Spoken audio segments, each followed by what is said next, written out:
If you're about to drop $500 to $800 on an entry-level camera for your upcoming travels in 2026, stop. Just stop right there. Because I'm about to save you from making one of the biggest tech mistakes of your life. Here's the truth nobody's telling you. The middle ground of travel photography is dead. Completely gone. And these 7 cameras I'm about to show you, they're not just bad investments. They're financial traps that'll leave you with buyer's remorse, a heavy backpack, and photos that are somehow worse than what your phone already does for free.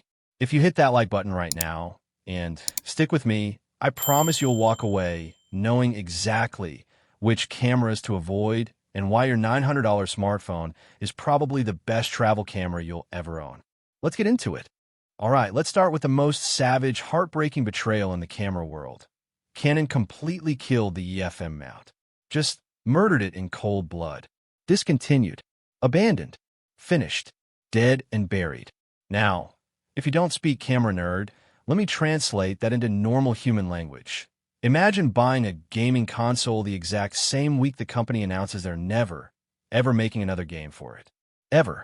That's what buying a Canon M50 Mark II or M200 in 2026 feels like. These cameras used to be everywhere. Every travel vlogger had one. Every photography beginner course recommended them. Every best budget camera list put them at number 1. And yeah, I'll admit it, in 2019, they were actually pretty solid. The M50 had decent autofocus, the flip screen was great for selfies, and the image quality was genuinely good for the price. But then Canon looked at their entire product line and made a business decision. They said, you know what? We've got the RF mount for our serious cameras, and we don't want to support this consumer EFM mount anymore. It's confusing our lineup. It's eating into our profits. Let's just stop. And they did. No warning. No apology. Just done. So now you've got a camera with absolutely no upgrade path. No new lenses being developed at all. No future firmware updates to fix bugs or add features. No accessories being made. No support from Canon beyond basic repairs, and even that won't last forever. You're buying into a dead ecosystem, and in 3 years when something breaks, or you want a better lens, or you need a feature that requires a firmware update, tough luck, friend. You're stuck. Your only option is to sell this camera at a massive loss and start over with a completely different system. And the worst part, the absolute worst part, people are still selling these online like they're great deals, like they're hidden gems. Oh, it's only $450 used. What a steal. Yeah, and a Blockbuster gift card is only $5. Doesn't make it a good purchase in 2026. You know what else costs $450? A really good phone case and maybe a nice dinner. Use your phone, save your money, and thank me later. Because here's the thing. Your $800 to $1,200 flagship smartphone has better autofocus than these cameras. Better video stabilization. Better low-light performance thanks to computational photography. And it doesn't force you to invest in a dead-end lens system that has zero future. But okay, maybe you're not a Canon person. Maybe you're thinking, I'll go with Sony. They're the tech leader. They make the sensors for everyone else. Surely they wouldn't do this to me. Oh, sweet summer child. Let me show you why Sony might actually be worse. Where do I even start with this mess? You'd think they'd be better, right? They're the tech giant that makes PlayStation, TVs, and literally the image sensors that go into other companies' cameras. They should know better. They should be leading the charge into the future. And yet, these 3 cameras, the A6000, A6100, and A6400, are still all over every single best budget travel camera list in 2026. They're the most recommended cameras for beginners. They're in every YouTuber's affiliate links. They're everywhere. And they're all terrible choices for travel in 2026. Let me count the ways. First, no in-body image stabilization. None. Now, you might be thinking, but how big of a deal is that really? Let me paint you a picture. You're in Rome. You've been walking for 6 hours. Your feet hurt. You've had 3 espressos because when in Rome, right? Your hands are shaky from caffeine and exhaustion. The light is perfect. You see this incredible moment, a street performer, a beautiful alley, whatever. You pull out your camera. You shoot. And every single photo is slightly blurry because your hands are shaking and the camera has no stabilization to compensate. Meanwhile, the person next to you pulls out their iPhone 17 or Galaxy S26, and the phone is using AI-powered sensor shift stabilization to give them perfectly crisp, sharp photos even though their hands are shaking just as much as yours. Your $900 phone corrects for this automatically. These Sony cameras? They just capture your shake in perfect detail. But you can buy a stabilized lens. Sure, that'll be another $400 to $600 minimum. So now your budget setup costs $1,300, weighs 3 pounds, and takes up half your carry-on. Having fun yet? Except your camera. Because Sony apparently didn't get the memo that the rest of planet Earth moved on from micro USB 5 years ago. So now you need to pack a separate cable just for your camera. And you better not lose it in your hotel room in Bangkok, because good luck finding a micro USB cable in 2026. It's like trying to find a pay phone. But here's the real killer. The thing that'll actually ruin your travel videos and make you want to throw this camera in the nearest body of water. Rolling shutter. If you don't know what rolling shutter is, let me show you. It's when you pan your camera even slightly fast and everything in your video wobbles like jello. Buildings bend and warp. Moving cars look stretched. People walking look like they're in a funhouse mirror. It's this artifact from old sensor technology that reads the image from top to bottom instead of all at once. Modern phones fixed this years ago with faster sensors and computational magic. They can shoot smooth, professional-looking video while you're walking, running, or even on a bumpy boat ride. These Sony cameras? They're stuck in 2014. Every travel video you shoot will have that amateur, wobbly, my first camera look. And you paid $700 for the privilege. Your phone shoots 4K video at 60 frames per second with perfect stabilization, instant autofocus that tracks faces, and zero rolling shutter. These Sony struggle with all three simultaneously. But you know what? Maybe I'm being too harsh on Sony. Maybe you're thinking, I'll avoid the old stuff. I'll go with something newer from Canon or Nikon. Something with modern features. Oh, buddy. Let me introduce you to a special circle of hell called intentionally crippled cameras. The Canon R100 looked so promising when it was announced. Finally, an affordable entry into Canon's RF mount system. Modern design, decent sensor, compact body. All the marketing materials showed happy travelers taking amazing photos. And then you actually try to use it. Fixed. Screen. The screen doesn't move, doesn't tilt, doesn't flip. It's just stuck there. In a camera marketed specifically for content creators and travelers in 2026, Canon gave you a screen that doesn't flip forward for selfies or vlogging. It doesn't tilt up for low angles or down for high angles. It's just a fixed rectangle on the back of the camera, like we're still living in 2005. You know what that means for travel? No selfies with landmarks. No checking your framing when you set up the camera on a tripod for that golden hour shot of yourself at the Eiffel Tower. No vlogging your journey through the streets of Tokyo. Nothing.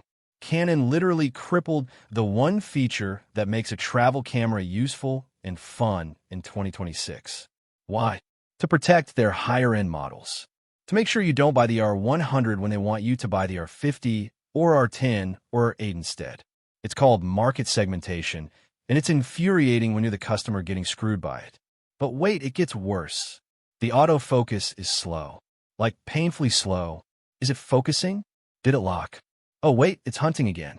And the moment's gone slow. You're trying to capture your kid feeding pigeons in Venice. And by the time the camera locks focus, the pigeons have flown away and your kid is already asking for gelato. Meanwhile, your iPhone or Samsung Galaxy has AI-powered eye-tracking autofocus that locks onto faces instantly, tracks them through the frame, and works in near darkness. It literally never misses. And video?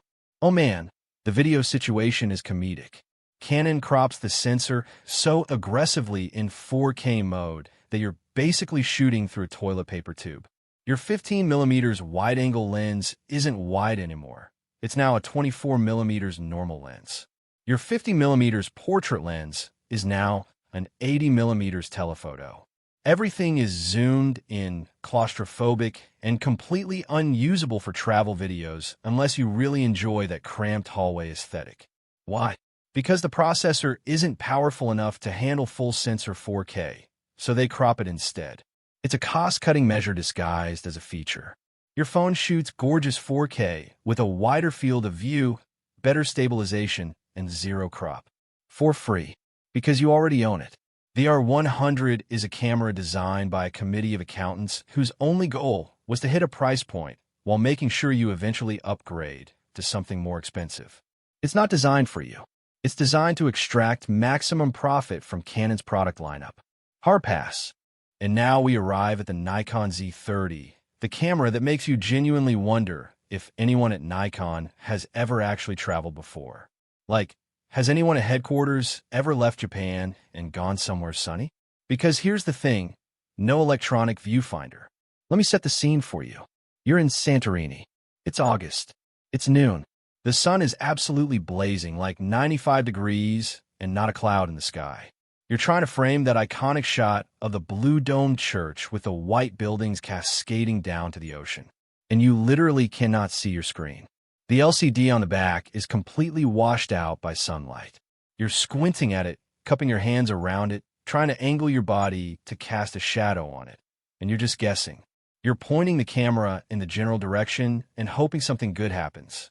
Every professional camera, every single one, has an electronic viewfinder specifically for this reason. You put your eye up to it, block out the sun, and you can actually see what you're shooting. It's basic camera design that's been standard for decades.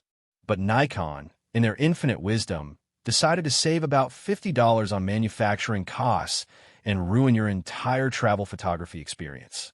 Because why would you need to see what you're shooting, right? But it's designed for vlogging, they said. It's a content creator camera. Let's talk about vlogging. The autofocus is unreliable.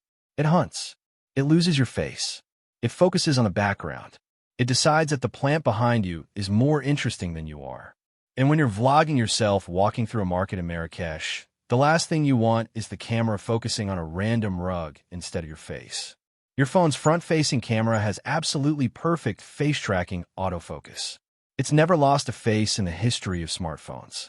Never. And the crop in video mode? Absurd. You need to hold the camera at full arm's length just to get your whole head and shoulders in frame. Which, surprise, makes your shaky hands even shakier. Which makes your footage even worse. Which makes you wish you'd just use your phone in the first place. Oh, and fun fact. The Z30 is also plagued by overheating issues in warm weather. So if you're vlogging in that same sunny Santorini scenario, the camera will literally shut itself off after about 20 minutes of recording because it's overheating. Your phone? Records for hours in the same heat. No problem. The Z30 is a camera designed for an imaginary vlogger who only shoots indoors, in perfectly controlled lighting, with professional external monitoring equipment. It's not designed for actual travel. It's designed for a studio. But you know what? All of these spec complaints, all of these missing features, all of these crippled designs, they're not even the worst part. The worst part is something that'll hit you on day 3 of your trip and make you regret everything. Here's the uncomfortable truth that the camera industry doesn't want you to know. In 2026, entry-level cameras are worse than high-end smartphones in almost every single way that actually matters for travel photography.